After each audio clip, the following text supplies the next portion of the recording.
waiting for a man who says he's going to blow the lid off the secrets of the religion of the stars, to tell the story of the dark side of the Church of Scientology.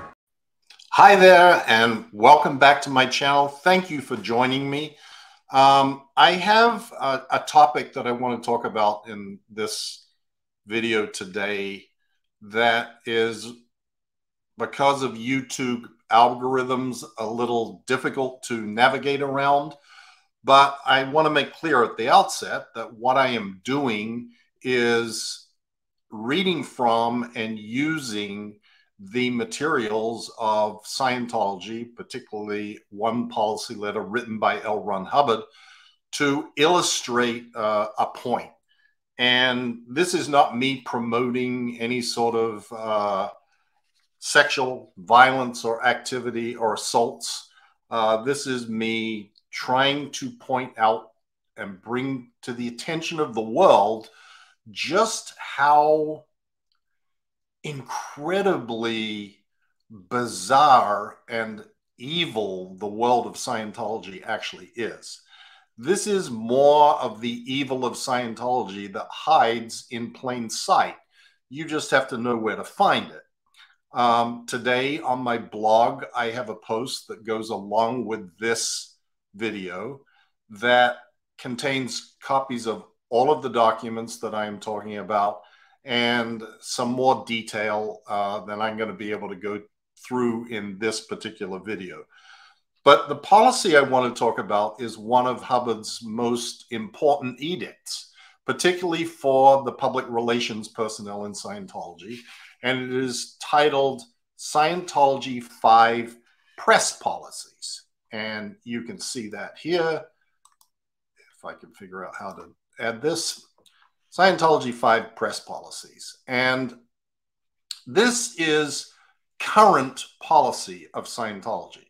This is not like the fair game policy where they claim rather disingenuously that it's canceled, because it really isn't.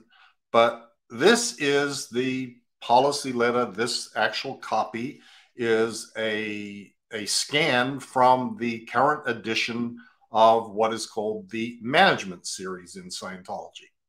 And this is perhaps the first policy that any public relations officer in Scientology must study and understand. And I want to focus on the last page of this policy letter, and in particular one paragraph. And Hubbard explains how you generate good press for Scientology. And he gives an example. And the example that he uses and he chooses is a teenage girl who has been, quote, beaten and raped by teenage boys at high school. What does Hubbard say to do about this? Take it to the police so that justice may be done? Of course not. No, he'd rather exploit this for the benefit of Scientology. And here is what this policy goes on to say. To create a news story often requires that you take action. The action need not outlast the news value of the story. This is a special program sort of job. Example. Teenage girl shows up in HGC who has been beaten and raped by teenage boys at high school and withholding it since. Audit it out, get parents to okay investigation, call in press, release story of vice and crime at local high school with the org doing the investigation. On subsequent days, criticize laxity of police, criticize principal. Finally, find more teenage sex cases. Just day by day, deal off a new action to the press, string the story out, take an action, hold a press conference, put students on meters, put teachers on meters, get parents to sue. Finally, advise school, hire a permanent mental consultant, and give daily mental exercises to, quote, teenage mobsters, unquote. Then wrap it all up and skip it. You've made something evil become something good attained. Scientology in schools. Now, I don't know if anybody else sees the evil cynicism in this particular paragraph, because you have got to realize that when L. Ron Hubbard gives an example like this, it is like he is dictating, this is how you should view and treat the world. So from this example, the idea that you should report a rape of a teenage girl to the police is utterly incomprehensible.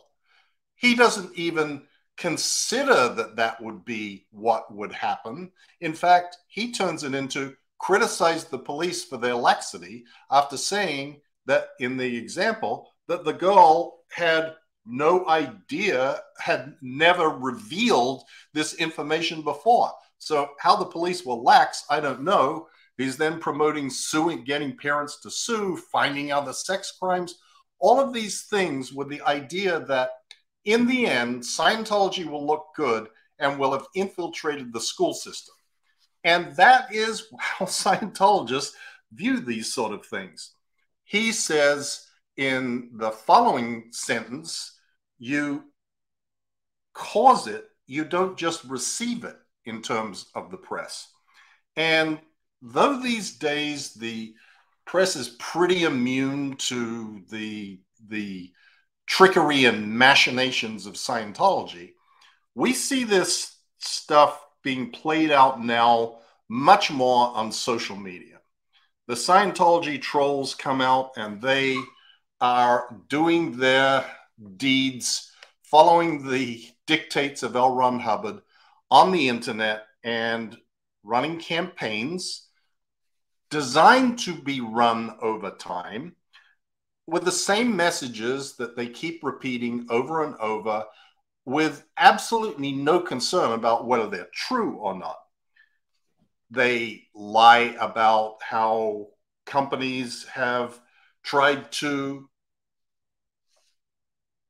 or have been influenced by them to cancel their advertising. I mean, this is something that they keep running on the trolls, keep running on their social media program, social media accounts saying, oh, look, all of these people have canceled their advertising on X, Y, and Z because they don't want to be associated with Leah Remini or Leah Remini and Mike Rinder. This turns out to be utterly untrue. And Stephanie Hutchinson did a wonderful takedown and expose of an example that they used, a coffee company, as I recall, F. Gavina Coffee Company. That's who it was. And she documented the fact that they had claimed that the F. Gavina Coffee Company had ceased to advertise because they were in disagreement with the hatred and bigotry of Leah Remini. Well, turns out that that wasn't the case at all. And there have been many other instances of this. The latest, newest one that they've come out with is that Leah Remini has been dropped by her publicist. Now, I can assure you, this is just made up crap. There is no basis to this, and the publicist has actually provided a very clear statement that this is just not true. But this is the normal operating procedure of Scientology. It's one of Hubbard's other very clearly delineated policies of how you deal with the press, which is you start, and this is a quote, start feeding lurid blood, sex, crime, actual evidence on the attackers to the press. Now, the actual evidence is often omitted because they just don't have any. They rely on another Hubbard concept, which is all people who say negative things about Scientology have crimes. You don't really need to know what they are. Just allege them because they'll have them and it'll all work out okay in the end. So, you know, in furtherance of that and their general operating principles based on these words of L. Ron Hubbard, they've been running a daily campaign about me, calling me a wife beater. And that's all based on an incident that occurred that is well documented by John Sweeney and the BBC in part, where 7 Scientologists, including several of my family members, approached me to try to intimidate me in the parking lot of a doctor's office. And that has been conflated into a massive incident that I sought to create serious, grievous bodily harm on my ex-wife. And it's all just not true, but they keep saying it because it follows the Hubbard policy of lurid, blood, sex crimes, violence, and you just keep feeding this, and eventually people start to believe it. They have accused me and Leah of inciting murder, a case that occurred in Australia, proven beyond doubt that we had absolutely nothing to do with it. In fact, the cause of the tragic incident was the involvement of the family in Scientology. But they just keep going on. And now they have started a new campaign. And again, this is pursuant to the Hubbard policy, and it is focused on sex. And I'm going to show you a couple of their tweets. This one, Leah Remini, blatant hypocrite, eternal rapist defender. Even if Leah Remini wanted to, she couldn't stop defending rapist Paul Haggis, but she doesn't want to. And this one, a shoop showing Leah with an I Heart Rapists shirt on. Leah Remini finds rape playful. That's the message of this new look from the Remini Loves Rapists collection. This disgusting, I can't even think of the words to describe this crap, is so over the top outrageous, and yet Twitter does nothing about it. This all came about because both Leah and I were asked to testify in the trial of Paul Haggis. And, you know, this has been pretty well documented, but I have a few things that I want to say about this. First, when I testified in that court case, I told the truth. I told the truth about Paul Haggis. I told the truth about my experiences in Scientology. Unfortunately, I was not able to tell the whole truth because there were limitations on what could be said. I could not say that, in fact, the woman who accused Paul Haggis never went to law enforcement. Her first action was to send a demand from $9 million to Paul Haggis to not file a lawsuit. Paul Haggis is the one that went to law enforcement. He went to the district attorney's office and said, "This woman is trying to shake me down." And they said, "Well, there's nothing we can do about it." That was precluded from testimony in that case.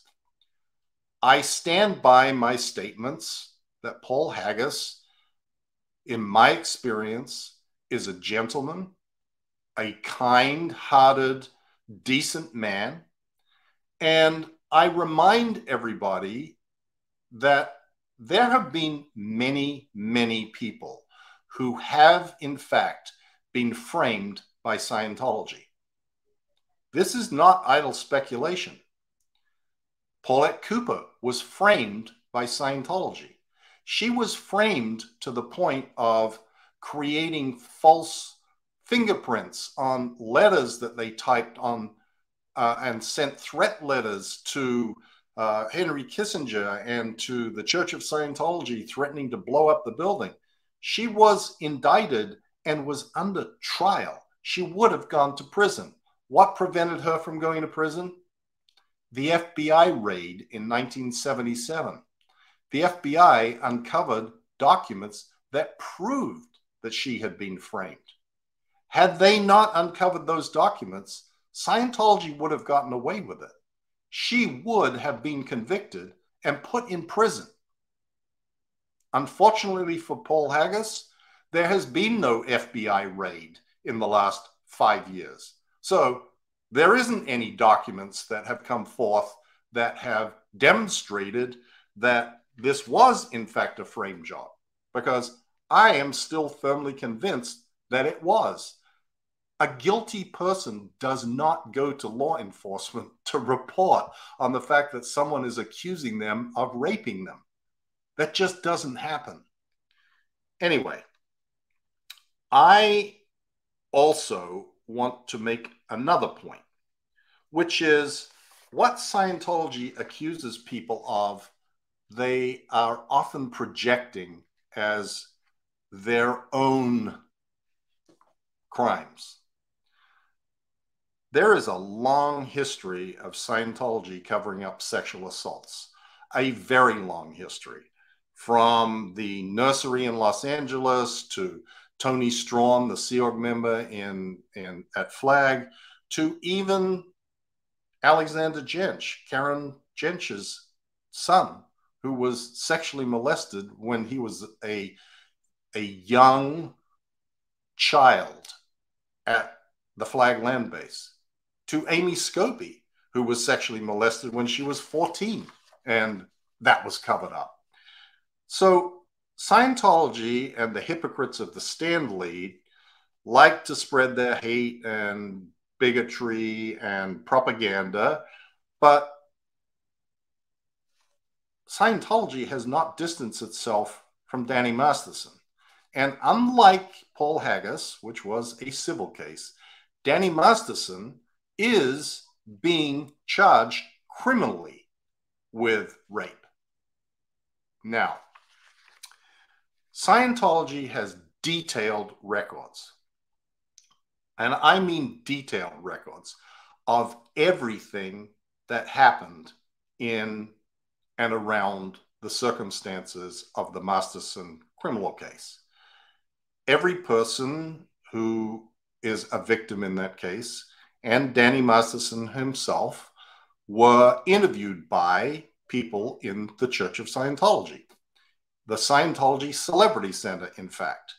They have ethics files. They have reports from the chaplain. They have auditing files. And these are detailed notes of everything that every person said when they were talking to people inside Scientology.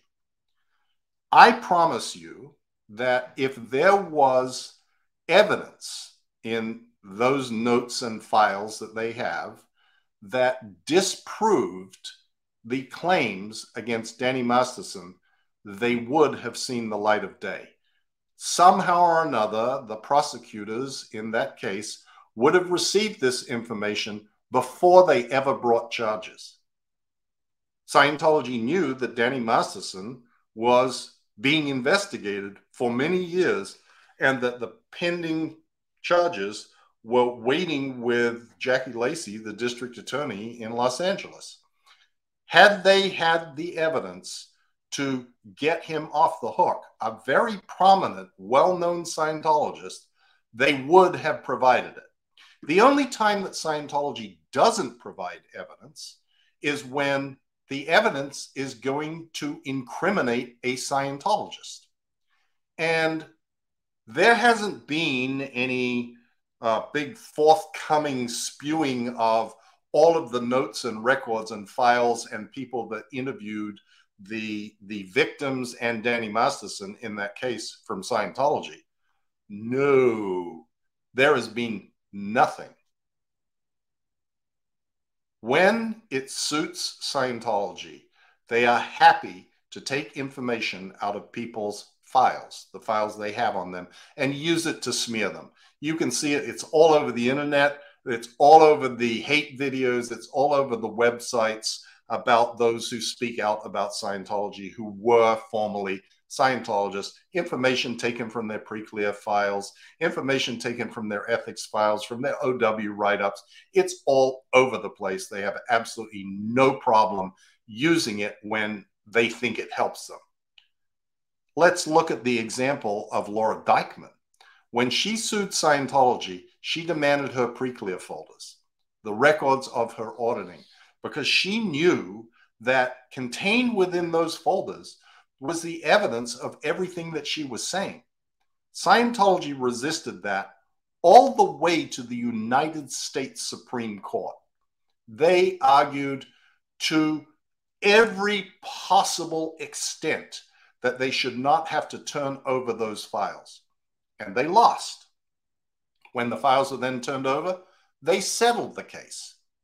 Scientology has the information about every single instance of sexual molestation, abuse, sexual violence against members. They do not turn it over to law enforcement. They seek to protect their image before anything else. And this is the world of Scientology. This is how the policies of Scientology work. This will not change until it is forced to change. It's time for law enforcement to take action.